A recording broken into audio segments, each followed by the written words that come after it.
Bienvenue dans le Financier, votre rendez-vous économique quotidien. Voici les titres de l'actualité.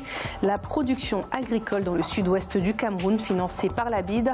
En effet, la Banque islamique de développement va débloquer 34,68 milliards de francs CFA afin de financer l'accroissement de la production agricole.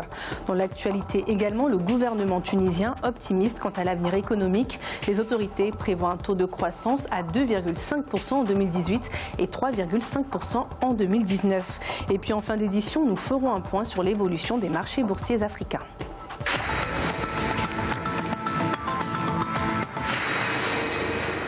En proie à des tensions ces derniers mois, la région du sud-ouest du Cameroun va bénéficier d'un appui pour son développement d'un montant de 34,68 milliards de francs CFA. Cette aide vise à développer des projets d'infrastructures agricoles dans la zone. Il s'agit d'un projet financé par la BID, la Banque islamique de développement. Plus de détails avec Marcel Farba-Maroun. 53,71 millions de dollars, soit environ 34,68 milliards de francs CFA. C'est la somme que va débloquer la BID, Banque islamique de développement, en faveur du Cameroun. Une enveloppe qui servira à la mise en œuvre des projets d'infrastructures agricoles et de développement des chaînes de valeur dans la partie sud-ouest du pays.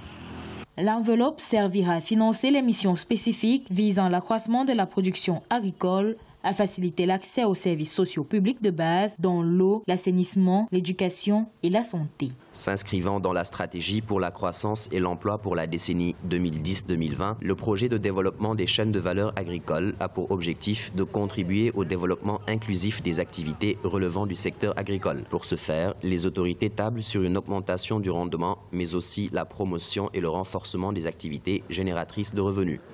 Sur les 10 dernières années, l'ensemble des budgets, que ce soit les budgets publics ou les budgets des donateurs qui ont été affectés à l'agriculture, n'ont pas atteint l'équivalent de 4% du produit intérieur brut. Et donc du coup, c'est un gros problème parce que on ne peut véritablement pas lancer l'agriculture si, un, on ne lance pas, on n'y met pas suffisamment de moyens, et deux, si on n'a pas une véritable vision orientée vers le marché. Jusqu'à la fin des années 70, l'agriculture au Cameroun était la principale source de croissance et de devises du pays avant l'avènement de la production pétrolière.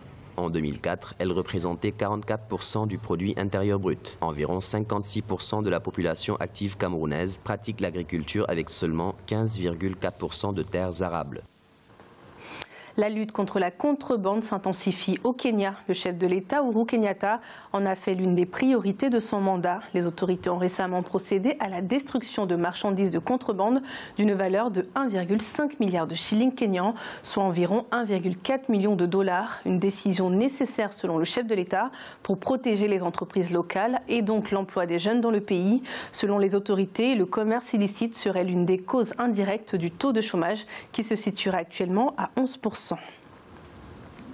Les autorités tunisiennes se veulent optimistes quant à l'évolution de l'économie. Selon le gouvernement, le taux de croissance pourrait se situer à 2,5% en 2018 et 3,5% en 2019. Le gouvernement prévoit aussi de réduire le déficit budgétaire à 3,9% du produit intérieur brut en 2019. Des détails avec Cheikh Omar Bandaogo. Le gouvernement tunisien poursuit son programme de réforme en réduisant notamment les déséquilibres macroéconomiques, en assurant une protection sociale adéquate et en encourageant la création d'emplois par le secteur privé. D'ici 2019, 2,9% de la croissance économique du pays devrait être portée par l'agriculture et le tourisme.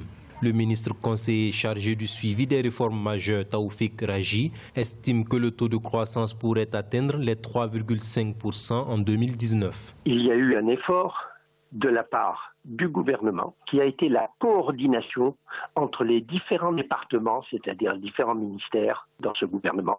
Quand on coordonne les actions entre les différents ministères, eh bien on trouve du répondant dans les ministères à côté. Au cours du deuxième trimestre de 2018, le produit intérieur brut de la Tunisie a connu une augmentation de 2,8% par rapport à la même période de 2017. Cette évolution est principalement portée par l'agroalimentaire, le textile et l'industrie chimique.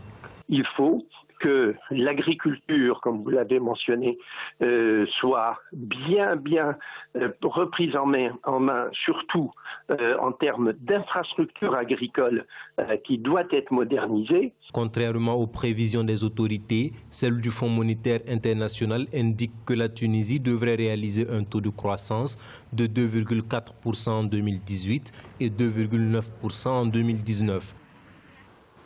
Pour la campagne 2018-2019, la production céréalière a connu une forte hausse en Algérie. Ainsi, elle a augmenté de 74,4% par rapport à 2017-2018. Une bonne performance qui est due aux différentes mesures prises par les autorités.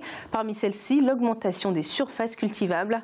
À noter aussi qu'1,9 million de quintaux d'engrais et 2,7 millions de quintaux de semences ont été mobilisés par l'Office algérien interprofessionnel des céréales.